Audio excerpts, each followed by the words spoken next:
ফজরের আলোয় আমার মৌলা, আজ বুড়ে নিস্তব্ধ পৃথিবীর বুকে আজানের সুরে ভেসে এলো কোমল হাওয়ায়।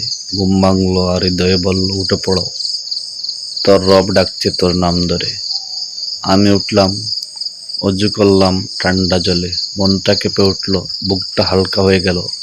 নামাজে দাঁড়ালাম, কিবলার দিকে চেয়ে বললাম, আল্লাহু আকবার। এই যেন পৃথিবীর সবচেয়ে মধুর শব্দ।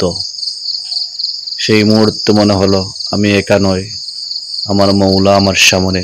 তিনি শুনছেন, তিনি দেখছেন, আর আমি বলছি, হে আল্লাহ, আজ তুমি আমাকে তৌফিক দিয়েছ। আমি কৃতজ্ঞ, কোটি কোটি শুকরিয়া তোমার দরবারে। ফজরের নামাজের পর সূর্যের আলোয় যখন আকাশ ভরে গেল, আমার অন্তর শুধু তখন একটি কথাই বাজলো, হে আল্লাহ, তুমি আমাকে এভাবে ডাকতে থাকো, আমি যেন প্রতিদিন তোমার দরজায় দাঁড়াই। আমিন।